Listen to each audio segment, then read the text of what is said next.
दोस्तों नमस्कार। कोरोना काल के इस निराशा भरे माहौल के बीच में दो अच्छी खबरें हैं इस समय, और दोनों ही बहुत बढ़िया खबरें हैं। पहली खबर है कि डीआरडीओ ने कोरोना की दवा बना दी है। ये बहुत उपयोगी साबित होने वाली है भविष्य में। और दूसरी खबर है कि भारत बायोटेक जिसने कोवैक्सीन बनाया था, उसने बच्चों के लिए भी वैक्सीन बनाने के क्लिनिकल ट्रायल शुरू कर दिए हैं। तो आइए पहली खबर के बारे में जानें। जो रक्षा संस्थान है हमारे यहाँ रक्षा मंत्रालय का, DRDO, defence research and development organisation, उसकी एक लैब है, उसकी एक मेडिकल विंग है, मतलब दवाइयों बनाने का भी एक विंग है। उसका नाम है INMAS, institute of nuclear medicine and allied sciences. इसने ये क्या है, डीआरडीओ की एक लैब है। और साथ ही डॉक्टर रेड्डी लेबोरेटरी जो हैदराबाद में स्थित है, इन दोनों ने मिलकर कोरोना की एक नई दवा का इजाद किया है। दोनों की कोलेब्रेशन से बनी है, दोनों की जॉइंट वेंचर है। और इसका जो है निर्माण जो है डॉक्टर रेड्डी लेबोरेटरी करेगी। और खबरें आ रही हैं कि ये शायद अगले सप्ताह से ही मिलना शुरू हो जाएगी। बाज़ार में नहीं मिलेगी, बल्कि जो कोविड हॉस्पिटल्स हैं उनमें सप्लाई की जाएगी। ये वर्तमान समय में कोरोना मरीजों के लिए एक रामबाण सिद्ध होने वाली है।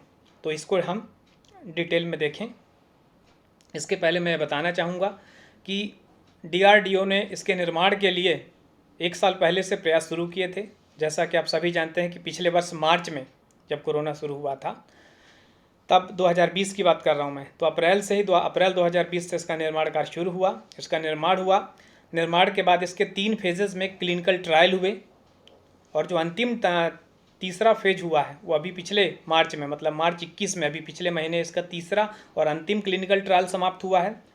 संपूर्ण देश में इसके ट्रायल किए गए हैं, मतलब देश भर के 27 कोविड हॉस्पिटल्स में बहुत सारे कोविड पेशेंट्स को ये दवा दी गई और जांच की गई। सभी वर्ग मतलब सभी उम्र के व्यक्तियों के लिए इसका ट्रायल किया गया। और देश के किसी एक राज्य तक सीमित नहीं रहे ट्रायल इसके, बल्कि पूरे देश में इसके ट्रायल किए गए। और फाइनली जो रिजल्ट आया वो अच्छा रहा। दवा इसमें काफ़ी कारगर पाई गई। और इसके बाद भारत सरकार की ओर से जो drug controller general of India है, उसने इसकी इमरजेंसी यूज़ के लिए परमिशन भी दे दिया है। अब आइए जानें ये दवा कैसे काम करती है। तो दवा का नाम जो है वो 2DG है। इसका जो फार्मूला है वो 2-डीऑक्सी डी ग्लूकोज है। और यदि हम ये देखें कि ये कैसे काम करेगी और किस मात्रा में लेना है, किस तरीके से प्रयोग की जाएगी, तो ये पाउडर फॉर्म में रहेगी, ग्लूकोज जैसे रहेगी। ये पाउडर फॉर्म में सैसे में आएगी, और इसको पानी के साथ मिला के सुबह शाम 2 डोज लेना होगा। एक दिन में 7 दिन तक ही चलेगी, सामान्यतः ऐसा कहा जा रहा, 7 दिन का डोज रहेगा सुबह शाम का।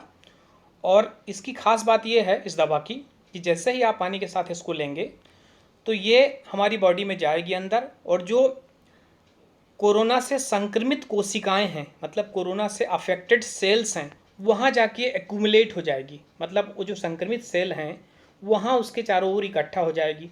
अब जो कोरोना वायरस है, क्योंकि वो उन सेल से ही जो है वो ग्लूकोज लेता है और अपने आप को मल्टीप्लाई करता है, अपनी संख्या बढ़ाता है। तो चूंकि ये वहीं जाके जो अफेक्टेड सेल्स हैं वहीं जाके चूंकि ये इकट्ठी होंगी, तो ऐसी स्थिति में ग्लूकोज की सप्लाई जो है वो कोरोना वायरस को बंद हो जाएगी।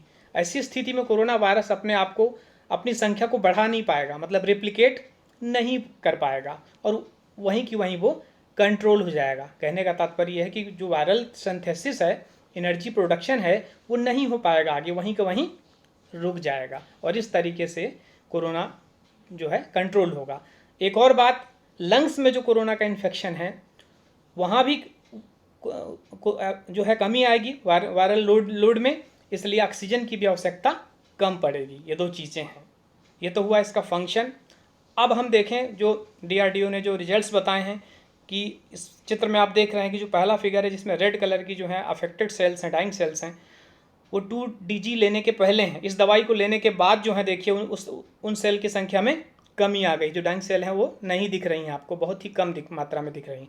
दूसरे फिगर में भी आप देखें कि 2DG लेने के पहले जो है आप देखिए पैचेस दिख रहे हैं अफेक्टेड सेल्स के, लेकिन बाद में नीचे वाले चित्र में आप देख रहे हैं कि इस दवा को लेने के बाद उनमें कमी आई हुई है।